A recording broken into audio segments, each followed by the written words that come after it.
I don't think you know anything about Harry Styles. Don't talk about it again. So, y'all, I told y'all so. Our culture. I am a Sam Smith. I will be Sam's representative. Our story. It's also not a requirement for you to agree.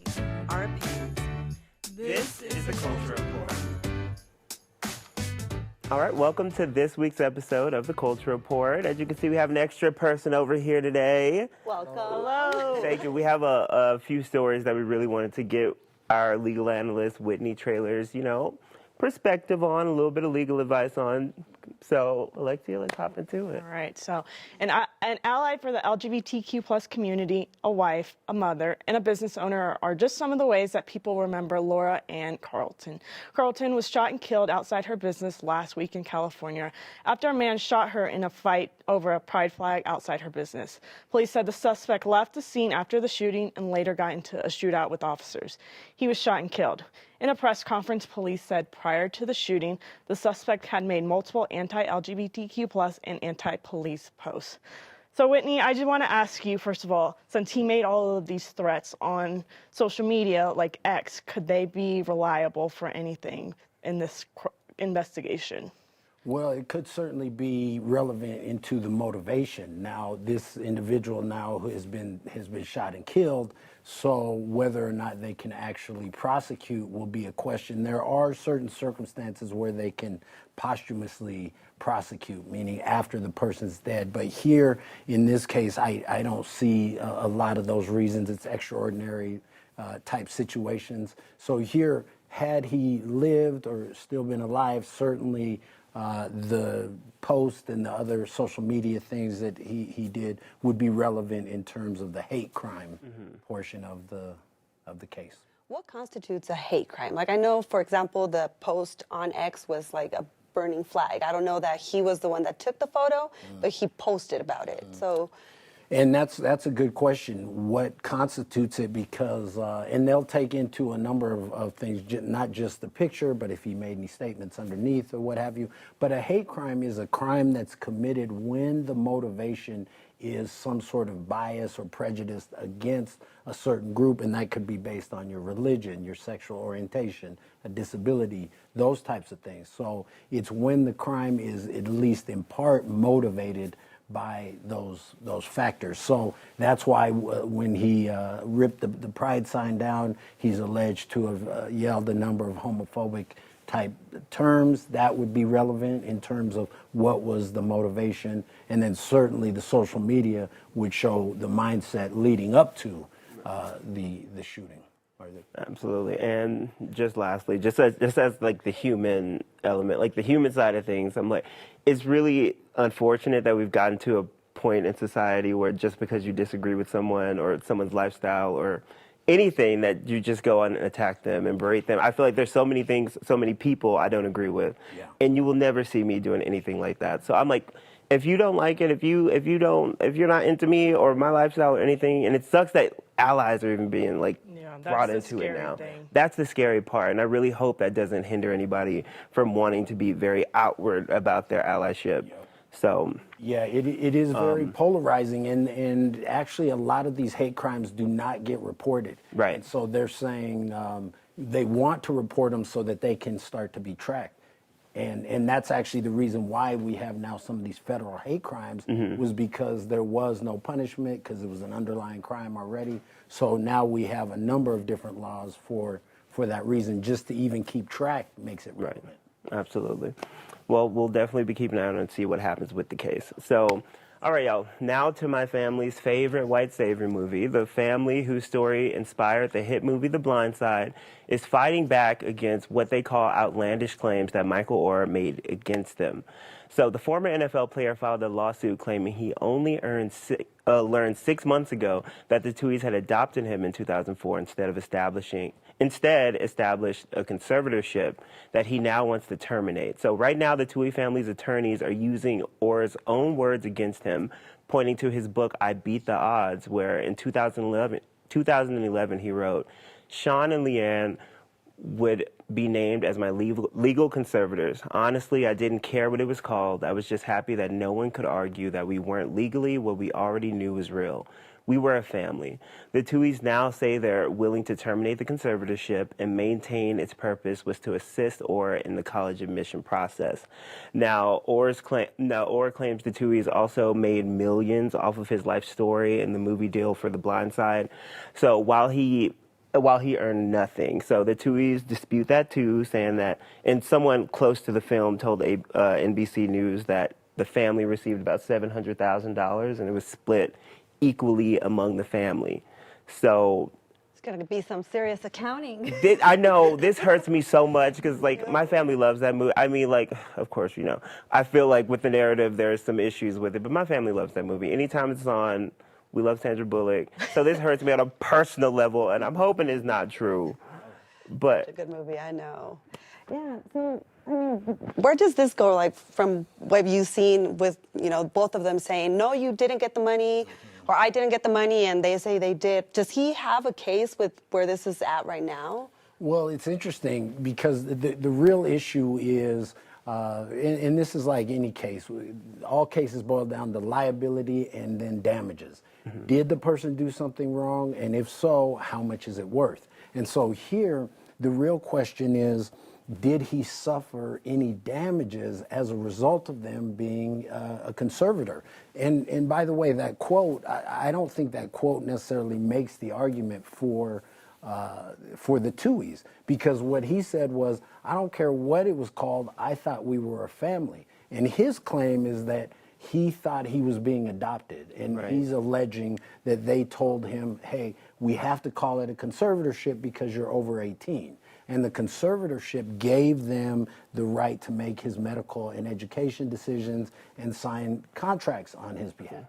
But is it still legit? Like they said, he was 18, so they're like, oh, it's going to be called a conservatorship. Like, if he didn't even know what he was signing, like, do you think that could just be a case for him getting out of it too? Like, he's like, oh, I didn't know what it was. Right, and sometimes courts will do that. That's generally if you claim, hey, I didn't understand it, but you had an opportunity to read it, you had an opportunity to go present it to a lawyer, then that's going to come into play. But here what we're talking to is there's certain elements that have to be met for a contract to be binding: capacity, consent, legality, all of these kind of things. So he could say, hey, they tricked me. They presented, and this is an unconscionable argument. They're in a position of trust. They're, you know, what I'm deeming my parents. They're telling me I have to sign this so that they can adopt me. For an 18-year-old boy to say that may be a legitimate argument. And the quote that they just cited, where they said, you know, look, I thought we were family. I didn't care what it was called, supports that notion. Right. Conservatorship, adoption, but they're two vastly different things. A conservatorship, we saw this recently, some of us saw this as it related to the Britney Spears situation and her conservatorship. And remember, she was having to work, her father had the conservatorship, and she had no say in what happened with her life. And so there was a whole Free Britney campaign. This is kind of the same thing, except I'm not hearing anything here in which he's saying they prevented a contract that I would have entered into, or they took some action that I disagreed with. He's just saying they had the legal right to do it. So the question is really going to be, what are the damages? Yeah, and also, like, why not be transparent then?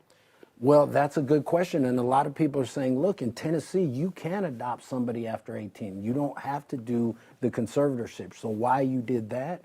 And secondarily, they could do a power of attorney. There's a number of different ways they could have accomplished what they wanted to without the broad stroke of a conservatorship. All right. Oh, man. Thank you So so much for joining us. I can keep we going. can talk about this all day. I'm so passionate about it. I'm getting the... Oh, no, stop. No, you have copious amounts of wisdom and knowledge. But before we wrap it up, I just want to say, I know some of y'all are out there talking about Sandra Bullock needs to get her Oscar taken away. Cut that out. No. She did that. Leave that woman alone. She ate that roll up. She did amazing. She ate that roll up. And that's all I'm going to say on it. Whitney, thank you for joining Whitney. us. Thank you, I'll Whitney. save my movie commentary for next time. Okay. All right, Rachael Zegler, the star of the live-action Snow White movie, coming out next year, is under fire after comments she made in a recent interview. You said you were bringing a modern edge to it on stage. What do you mean by that? I just mean that it's no longer 1937, and we absolutely wrote a Snow White that is not going to be yeah. saved by the prince. She's not going to be saved by the prince, and she's not going to be dreaming about true love. She's dreaming about becoming the leader she knows she can be, and the leader that her late father told her that she could be if she was fearless, fair, brave, and true. And so it's just a really incredible story for, I think, young people everywhere to see themselves in. This comment caused a huge outrage on social media. People are upset about the way Zegler criticized the original film and making the film, quote, woke. TikTokers all over the world have made videos expressing their anger over her comments. If this is the way Disney is trying to get women into watching their films, I don't think they're doing it right. Because she made us sound like women only matter if they are hateful of love, hateful of any kind of romance, and we only exist to thrive and be a leader, which, hey, it is okay if you want to, but not every woman wants to be that. I agree with her. Yeah, but before these comments were made, people were upset about the casting. They were mad that she is half Colombian, half Polish, and they were like, Snow White's skin is as white as snow. So people were mad also about that. So she's just getting a lot of hate recently. Yeah. Do I agree? I don't agree that she deserves all this hate. No, plus she's a kid. Like, she's young. She's really young. She's young. Has she been trashing the original movie a lot? Like, a lot, yes. But what's wrong with being fearless and brave and true, being like a stay-at-home mom, for example? What if it's not for you to like be this empowering woman, or maybe you see it in a different way? Why can't you be, why would you be seen as less of a woman just for not wanting to maybe like go after something different from true love? Why would that make you any different?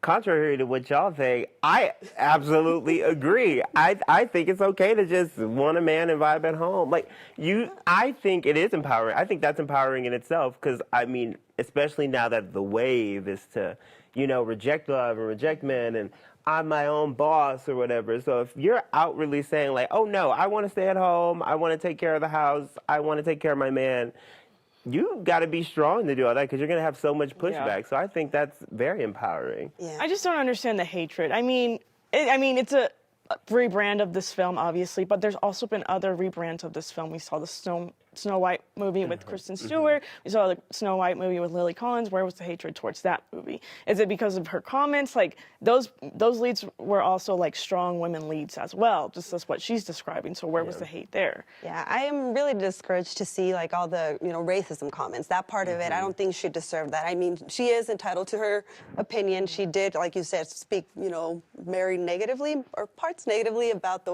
original version. I don't like that personally, but again, it doesn't open the door or make it okay for people to make comments about that. That has nothing to do. She can play a role just fine. It doesn't have to be her skin color that dictates whether she's going to be good in this role or not. Yeah. Well, this movie comes out next year, so I'm excited to see like a trailer. We obviously saw like the hatred towards Little Mermaid when it first came, like when they first started, talking about it. So let's see what happens when this movie comes out. Will the same hatred still be there? We'll see. We'll see. I hope not. I know everyone hates woke movies because they're not done well. They're not done well. But we'll see. We haven't seen it yet. We haven't seen it yet. So we haven't even seen a trailer, so we'll wait and see it. And when it comes out, we'll talk about it. Exactly. Okay. Blood donation centers around the country are slowly starting to adapt to the FDA's new eligibility requirements for blood donors. Up until now, most gay and bisexual men were not allowed to give blood, regardless of their health. Now, with all the advances in modern medicine, you might be wondering why that is.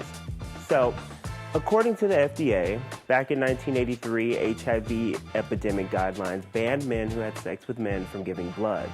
Now, that ban remained in place until 2015, when men were allowed to donate blood only if they didn't have sex with another man for 12 months.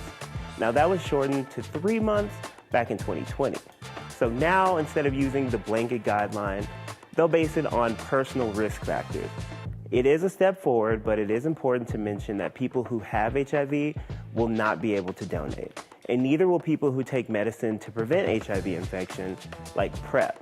Now, you can donate after at least 3 months off the PrEP pills or 2 years after receiving a PrEP injection. So, why do this? We have the technology and research that we didn't have back when those rules were implemented. Plus, the country is in the midst of a blood shortage, so this could change countless lives. So removing unnecessary restrictions that apply only to certain groups is a step forward in reducing discrimination and stigma towards a community who wants to donate but have been turned away due to antiquated guidelines. The Department of Corrections recruited dozens of workers from Puerto Rico to guard inmates in Colorado. But one prison guard recruited from Puerto Rico told our Cole Sullivan that coworkers and supervisors at the Buena Vista prison discriminated against Puerto Rican workers on the job. He said workers were forced to live in poor conditions and that prison supervisors routinely conducted shakedowns of staff rooms, searching through their stuff as often as twice a week. He, along with a couple of dozen other Puerto Rican workers, live in cubicles at the prison as they can't afford to live anywhere else, even with the DOC housing stipend. Okay. I have literally, as soon as I hear that, I'm like, questions. It's like part of me is like, yes, it does look wrong. But then the other side of me is like, okay, if you're working in a jail, wouldn't that be customary to, like, of course, like, check things? Because I feel like it's not unheard of to maybe, like, get a job at a jail to maybe, like, slip people things like phones or. I still think that's your home. It's your privacy, Jamal. Right. Unless you They did flew something them wrong. out there. We have to think about that. Yeah, and they're doing us a favor. So locally, we can't get people staffed in these jails, right? So they're doing us a favor. We buy them a one-way ticket to come here and work for us. And then they're being treated like inmates. Like some of them were claiming that they can't speak Spanish because supervisors and coworkers were saying this is America. I mean, they're discriminating against them, which brings me to the other point. They're U.S. citizens. They have the same rights as we do. They hold a U.S. passport. Why are we still treating them like second-class citizens? It's crazy because they're not giving them that much money. So Buena Vista is like way out in Colorado. So there's like about 3,000 people there. There's barely any housing. So obviously they're gonna have to like live in the prison. Like that's the only housing over there probably for them. Okay. And they're getting paid $50,000. Like that paycheck is not going to housing. Obviously, that's so expensive. Like I looked at like how much apartments are going for them, and a one bedroom's like $2,000. That's just one apartment. Yeah. Like. Yeah, It's ridiculous, and Yeah. like they're being treated like they're the that's the only prisoners. place that they can live, and that's how they're being treated. That's exactly ridiculous. Well, they have made some changes, I know, since these complaints came about. But again, we have to like remind people they are citizens. They shouldn't be treated differently. I mean, it's anybody can work there, and if you would do that to any other citizen, then I guess that's the norm. But Right. it is your privacy. You're offering them a home. There should be certain rules about that. Right. ridiculous. But we'll follow up and see where that goes.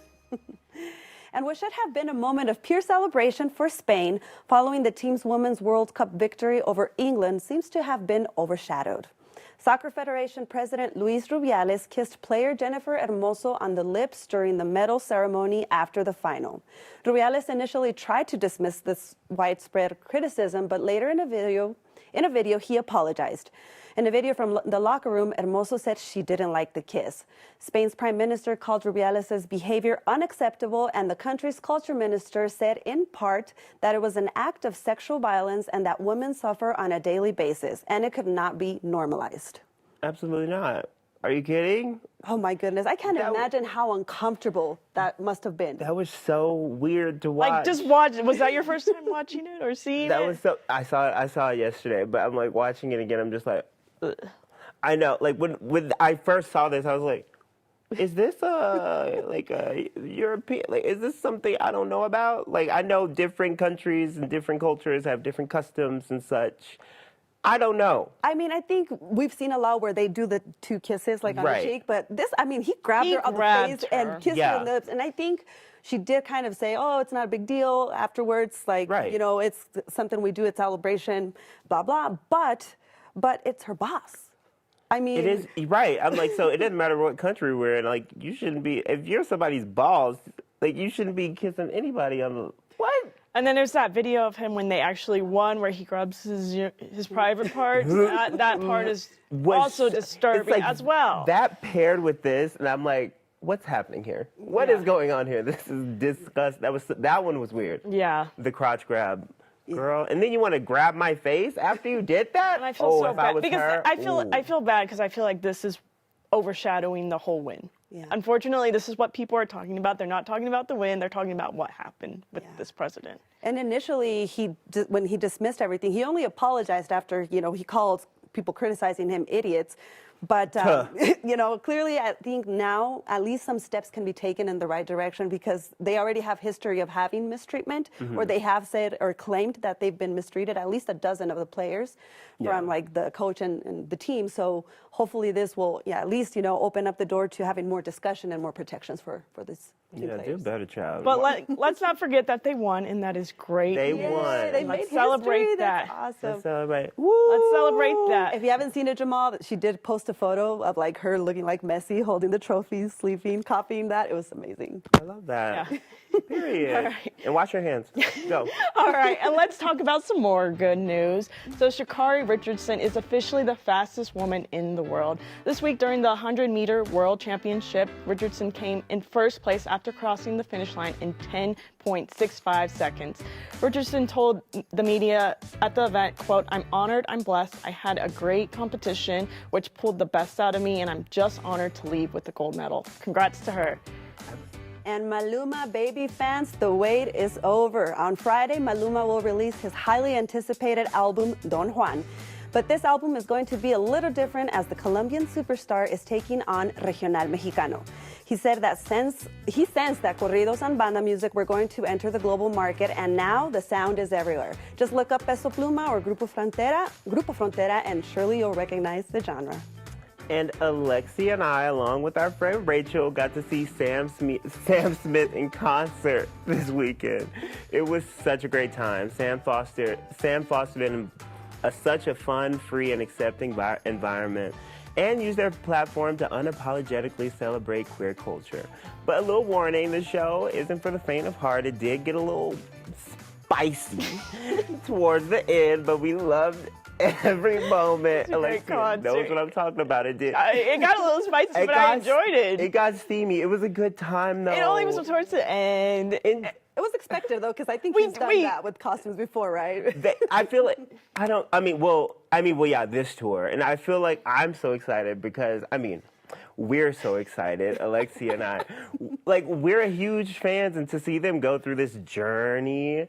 Yeah, and you can kind of see the journey throughout the show. Like, right. Their first stuff until what they're doing now. So I thought it was fun. It was amazing. Yeah, I did see pictures of their costume. It was awesome. Yeah, they literally started in like a suit and tie. Well, there was also like this little corset bustier situation. Oh boy, very cute. It was cute. It was really cute. And then by the time the show ended, who knows where the clothes went? I don't either. But they weren't there. Go Sam. But yeah, it was a great time. If you have a chance to see it, definitely go out.